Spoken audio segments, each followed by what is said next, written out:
Hey, how's it going? You're probably wondering why I'm wearing a mask right now.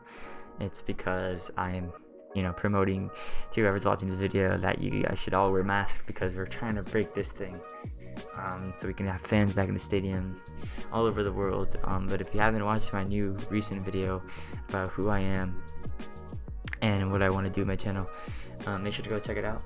It's gonna be explaining a lot of things like what I want to do with the channel, what I plan to do in the future, who I am today, and who I support. And I mean, you basically see here who I support, but everything about me, it's in that video probably. So if you have any questions, leave in the comments below. But let's get started. I'm making my Premier League predictions today.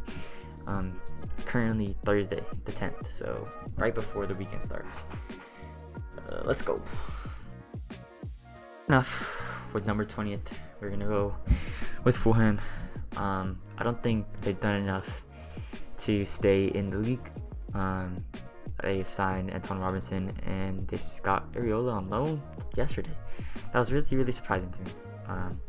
But I thought they already had Rodak, so I don't think they really needed him that much. But I mean, I don't know. I'm not a Fulham fan. I wouldn't really know completely how good Rodak is, but I think Areola was a crazy signing for them, but I think his wages are pretty high as well. So I don't see them making it far. I love Scott Parker as a manager.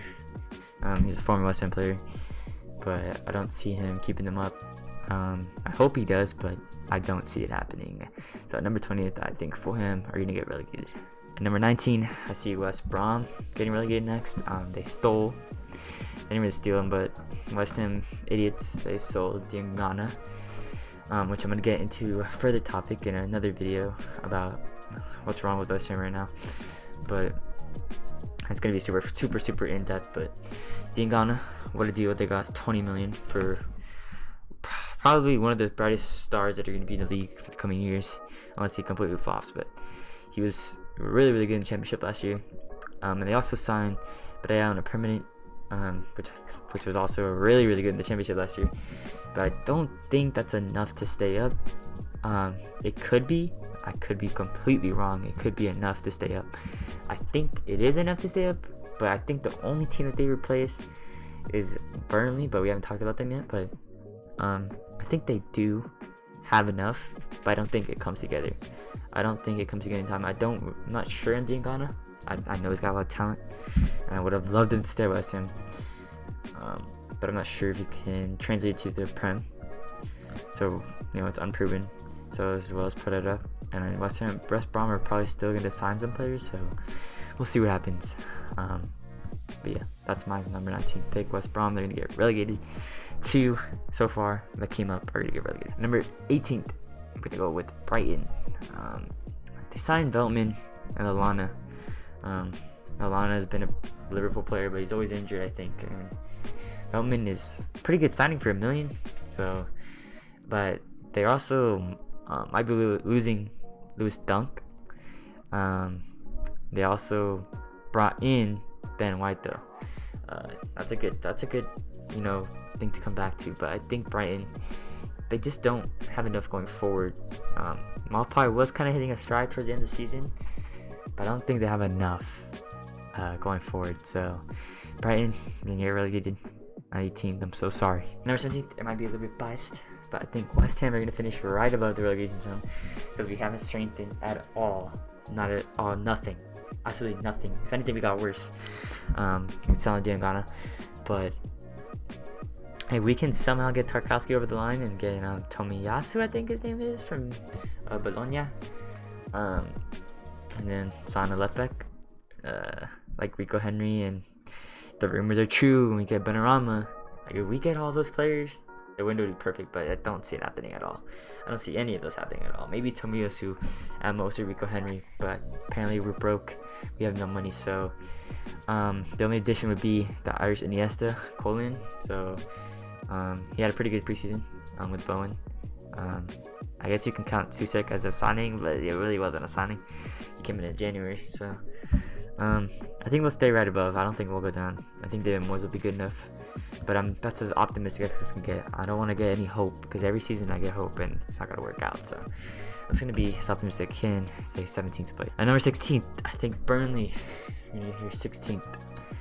They signed no one, literally no one. I think they're freaking boring to watch. I hate them. I hate watching them. But Sean Dyche is a good manager. I think he keeps him up. He might. I could see them going down, same as West Ham. I could see any of these teams going down or staying up, except for one. I see any of these 19th to 16th range. Anyway, I think it'll be a close race between all of them, like last year. I'm not ready for that, but yeah, I think Burnley. They're just there. They're just Burnley. At number 15th, I got Crystal Palace. I think they get worse, but they also signed Everton, which I really wanted at West Ham. We didn't get him because we're dumb. And we got Ferguson, really promising right back. So I think Crystal Palace will be that's good replacement for Wan-Bissaka. I don't think they've had a replacement for Wan-Bissaka yet. But then Eze brings a whole creative flair to Crystal Palace that they really needed. But I think this all depends on if Zaha leaves or not. I've heard rumors that he might leave. Don't know, not sure, but if he leaves, I think they go down. But if he doesn't, I think they get 15. Unless Andre Ayew just keeps scoring on West Ham. But yeah, 14th, I got Aston Villa, another club who signed some players that West Ham have been linked with that I really wanted. So they signed Ollie Watkins the other day, and they signed Matty Cash, 2 players from the Championship that performed really good last year. Ollie Watkins was the top scorer from the Championship last year, which we've seen that with someone at Southampton. I forgot his name. I think he was one of the top scorers. They transferred, and he didn't really hit a stride. And then Matty Cash is a really good right back from the Championship. He's really creative. He goes forward. Everything that you would want in a right back, he's got it. I really think he would have strengthened him, but there's enough of West Ham talk. Aston Villa, they're going to get better in the future. As long as they keep developing, keep signing the right players, which I think this transfer window they've done really good. Other than that one window they spent 100 million last year, and they signed a lot of weird players, but we won't get into that. I think they have enough to stay up and finish pretty comfortably in mid-table. So yeah, I think I have Aston Villa at 14th. Number 13th, I got Newcastle. It was kind of a hard one to put at 13 because they really strengthened a lot this window. They signed Frazier for free transfer, which is really good. They got Callum Wilson for 20 million. He's pretty good. Not really good, but pretty good. Premier League level striker. He'll score the goals for them. Not a lot, but he'll score some goals, obviously. And then we got Jamal Lewis, who is from Norwich, who is a really good left back. Well, not really good because they went down, but promising left back. If he can hit a form, I think if Jamal Lewis can hit his projections to be good, then I think they'll be fine. Because Newcastle really needed a left back because they lost Dutcher Williams. They also lost their right back, Lozado, but we won't get into that. But the only thing with them is that their manager is not good at all. Steve Bruce. I don't like Steve Bruce. I think he's boring. But yeah, I think they're a couple transfers away from maybe challenging a season for Europa, because I think St. Maximum, if he can hit his levels this season, he'll be really good. At 12th place, I got Sheffield United. They lost Dean Henderson, which was huge. He was one of the best goalkeepers in the Prem, if not the best goalkeeper in the Prem last season. But they lost him. They signed Ramsdale. But Ramsdale was a part of the squad that went down, so I don't know how good he can be as a replacement. But they also got Ampadu on loan, which could really shore up their backline a bit more. Which I know they're a really defensive team. Which is something that they pride themselves on, but I think they'll stay comfortably mid-table. I don't think they go any higher. I don't think they challenge for Europe. I think last season was just a really good managerial job. But yeah, at 11th, I got Leeds. Leeds. They signed Rodrigo. I did not see that coming at all. I did not see that coming. We have another FIFA OP striker. They signed Helder Costa on a permanent now. They got Robin Koch to replace Ben White. So realistically, I think they got better. Of course they got better. Is it enough to challenge? No. Is it enough to finish mid-table? Yeah, it is. Rodrigo was a really big signing. Other than that, I don't really know much about Koch or Coach. I don't know his name. But if he can, I don't know if he's good or not. But if he's good, Ben White form type level, and then I think it'll be fine. But yeah, Leeds at 11. I don't really have much to say on them. And number 10th, club that I really like right now, Southampton. I love their model. I wish West Ham would follow that, but they don't. Southampton. They have Salisu. They signed Salisu. I don't know how to say his name, but he's promising center back. I think he'll be really good in the future. I've seen some videos from him. He just looks good. And they also signed Kyle Walker-Peters on a permanent. So I think Southampton, if Ings can just be as good as he was last season, and the way they finished in the restart, if they play just as good as in the restart, I think they might challenge for Europe this season. Don't know, but I think they're one window away from challenging, because their model might work, bro. Their model is really good. I love their model. They just have ambition. And number 9, Wolves. They haven't lost anyone. Oh, they lost Doherty actually. That's a big loss. But they've signed Fabio Silva. I know absolutely nothing about him. But he was 40 million, so he's got to be good, right? They're promising. I saw stats from last year. It didn't look too good. 1 goal in 12 appearances, but 40 million, they gotta have seen something, right? But Wolves, they love their Portuguese players.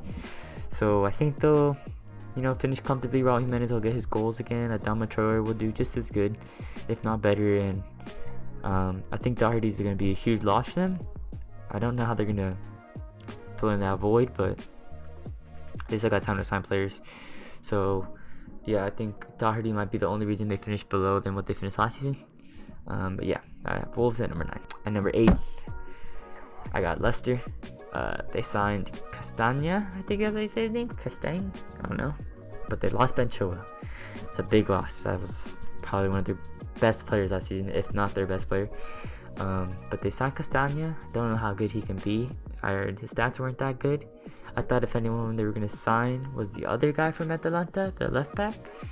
But they didn't. I'm kind of torn on them. I don't really know how good they're going to be, if Jamie Vardy's going to be golden boot form again. But we've seen him be good for past seasons. He's getting kind of old now, so I don't know if he's going to have the same type of form. But if he does, they'll be fine. As long as I don't lose anyone massive in the next coming days. But at number 8, I have Leicester City. At number 7th, I got Everton. Everton. I have no idea how they got to this position, but they have Ancelotti. Crazy manager. They signed Allen, which I thought was a really good signing, because they need that midfield needs rework. They got Decore, and then best of all, they got James Rodriguez on a free transfer. A free transfer for James Rodriguez. Don't know how they got it, but I think they paid most of his wages. I think Real Madrid just want to get him off the wage books. So, I think Everton will finish 7th. I think it's gonna take one or two more windows to really shore up the side, because their defense needs some work as well. But I think Calvert-Lewin is gonna find his form again, if not get better. Richarlison is a wonderful player. I think he'll be just as good, if not better. I don't know who they have on the right. I'm not too sure. I think it's Bernard. Whoever they play on the right, I'm not sure, but I think that might be a position to fill in the future. But they also lost to GABAE, so that's a big loss for them, because he was one of their best players last season. But I think these additions are going to get them up to that challenging for Europe type of spots. I think that's what they really wanted to do, and I think Ancelotti in his first full season for them will do some work. At number 6, I got Tottenham. They signed Doherty and Højbjerg, which are good additions, but they're not next level additions that you'd expect for Tottenham. I don't think they challenge for Champions League this season. I think they're just like Arsenal last season, if not worse. But yeah, nothing special about Tottenham. They lost Vertonghen, so they lost one of their best defenders. They didn't replace him. But I don't know if Foyth will be able to live up to that potential, but we'll see with Tottenham. I don't really like Tottenham because I'm a West Ham fan, but 5th, I have Arsenal. They signed Gabriel. They signed Willian. They had Saliba on loan, but they're getting him back, so it's basically a new signing. which, their back line is looking way better than what it used to be, because now they have GABAE but playing those center back positions, which they really needed. And they also got Willian to play, just have a good backup. You really never know with Pepe. He has injuries in his past. Actually, I don't know, I'm just kind of making that up, but it's just good to have that, just because he gets injured or anything. And they're re-signing Aubameyang, which is huge. I think they challenge for Champions League, but they don't get it. I think just fit is perfect for them right now until the next transfer window. But yeah, I think fifth is perfect for them. Man U, I think they got fourth. They haven't really made any additions that would get them to that next level. I think they needed another center back. I don't think Maguire is that good. I think they needed a left back. Luke Shaw's alright. I think if they would have gotten like Ben Chilwell, they would have got to the next level. But I think they really needed a CDM or someone to play alongside Pogba. They would do a little bit more defensive work, because Pogba gets up a lot. And they also have Bruno Fernandes, which is on another level right now. But they signed Van de Beek, which I've heard he could play center mids and CDM, but I'm not too sure. But I think it's a really good signing for the future.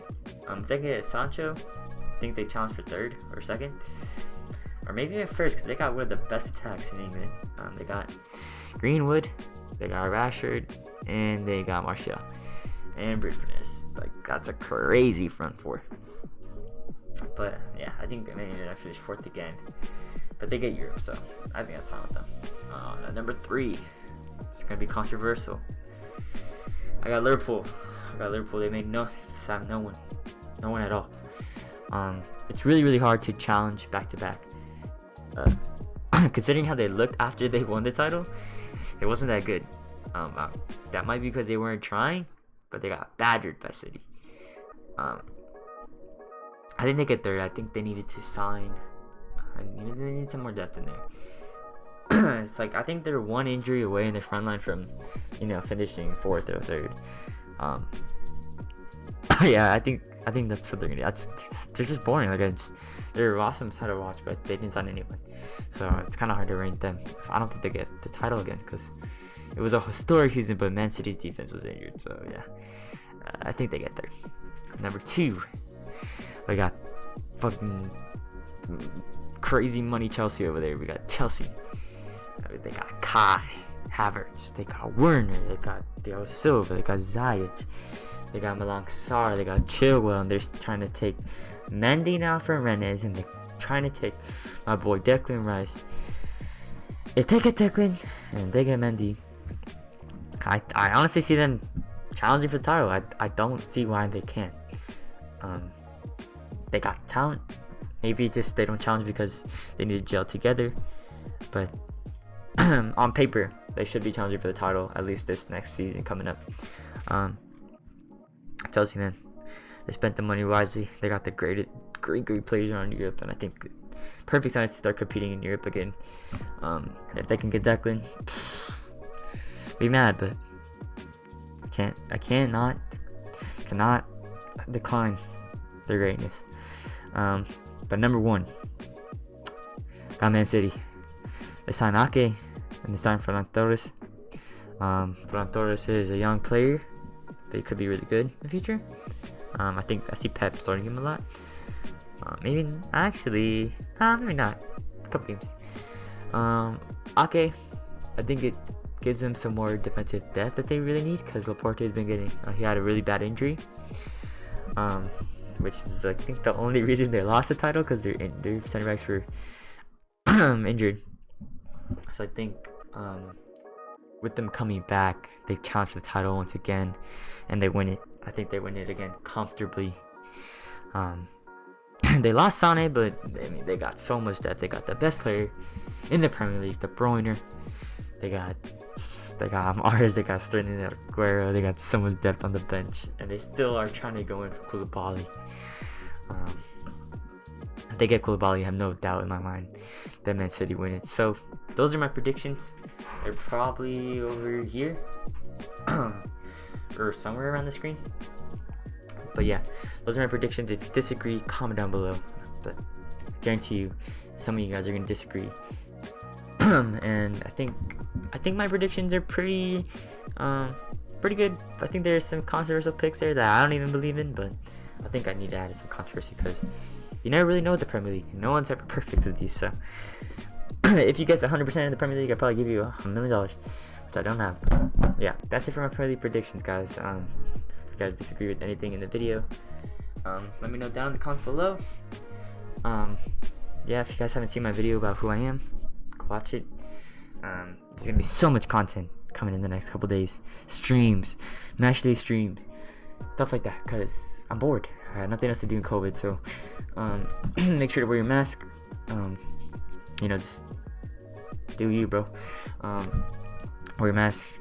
Let's get rid of this COVID together, boys and girls, if there's a girl watching. But yeah, if you guys have any opinions, top of discussions, leave them down below, and I could probably talk about it in a future video. But yeah, any questions, concerns, comment down below. Leave a like on this video if you enjoyed. So yeah, peace.